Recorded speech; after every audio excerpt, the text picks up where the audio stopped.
Hey everyone, and welcome. You know, sometimes to really get the pulse of a nation, you don't need to look at a whole decade. You just need 1 week. So that's what we're going to do.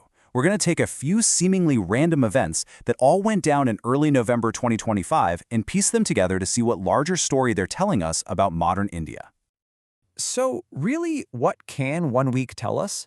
Well, we're about to connect the dots between some pretty big things, like new rules for AI governance, Some major moves happening in global politics. Huge milestones in space exploration. And at the same time, celebrations of some deep, deep national pride. On their own, they might just seem like news headlines, but together, they paint a really fascinating picture. All right, let's get into it. First up, let's talk tech, because what we're seeing here is India moving from just being a player in global innovation to actually helping write the playbook for it. And this first part of the story, it starts way up, high above the Earth. On November 7th, the NSA-IR satellite was declared fully operational. Now, this isn't just any satellite. It's a massive joint mission between NASA and India's ISRO. And in fact, it's their most advanced collaboration ever. That's a huge statement of trust and shared technological muscle. Okay, now let's come back down to earth and talk about AI. Because in that very same week, India was tackling artificial intelligence from two completely different but equally important sides. On one hand, it was setting its own rules for the game at home.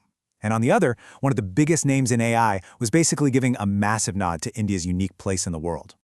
So on November 5th, the government rolled out its AI governance guidelines. Now, the key phrase you need to know here is light touch.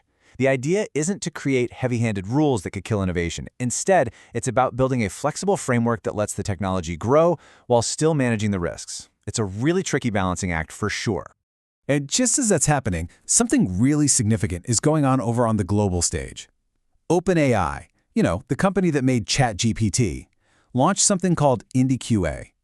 And that number you see there, 11, that's how many Indian languages this new benchmark is designed to understand.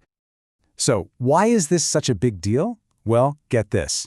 This is OpenAI's first ever region-specific benchmark. It's a direct acknowledgement that India is the second largest market for ChatGPT in the entire world. They're not just translating words, they're trying to get the cultural context right. It just goes to show how India is fast becoming a real center of gravity in the global AI conversation. All right, let's shift gears to our second theme, because this all builds on itself. Here, we're going to look at India's growing influence, and we see it through two different lenses: the incredible success of its diaspora and its growing role in global aid. So in that same week, over in the United States, Ghazala Hashmi was elected Lieutenant Governor of Virginia. She was born in India, and her victory was a huge historical milestone. As the quote says, she became the first Muslim and first South Asian American woman to hold the position. It's just a really powerful example of the Indian diaspora making its mark in global politics. And that global influence? It's not just political. It's humanitarian, too.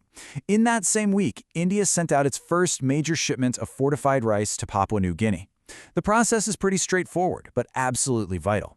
Rice is sourced from Chhattisgarh, it's enriched with crucial micronutrients like iron and B12, and then it's sent to a place where it can make a real difference. And listen, we're not talking about a small trial run here. That first shipment alone was 20 metric tons. This is India really stepping onto the world stage as a key supplier of nutrient-rich food, tackling global food security head-on.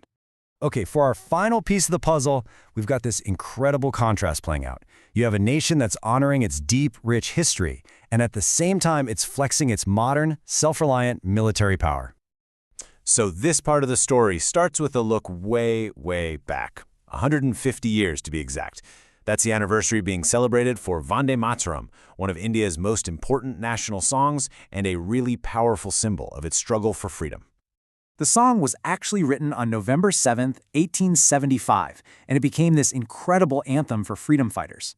Then, decades later, in 1950, the newly independent country gave it a status equal to the national anthem, really cementing its place in the heart of the nation. Now, let's rocket forward from 1875 all the way to 2025. In the exact same week as this historic anniversary, the Indian Air Force held its big Air Force Day celebration. And what was their theme? Air power beyond boundaries. You can feel the shift, right? This isn't about looking to the past. This is all about projecting future strength. And this was way more than just a catchy slogan. The air show they put on was all about self-reliance. They showcased the indigenous Tejas fighter jet right next to the modern Rafale. The air chief even laid out a vision to grow from an air force into an aerospace force. I mean, that's a pretty clear signal of ambition, right? So, let's step back. We've talked space, AI, politics, global aid, deep history, and modern military tech, all happening in the span of just a few days. So let's connect these dots one last time and see what kind of picture we're left with. So what does it all mean when you put it together? The tech story shows us a nation that's not just innovating, but also shaping the rules of the game. Its global footprint is getting bigger, both through the success of its people abroad and its actions on the world stage. And its heritage? Well, it's not some dusty relic. It's the very foundation it's using to build a modern, powerful, and ambitious future. Every single piece reinforces the others. When you weave all these threads together, you really do get a snapshot of a nation that is moving, and moving fast. It's a nation shaping its own path while its impact is being felt thousands of miles away. And remember, that was all in just 1 week. So the real question is, what will the next one bring?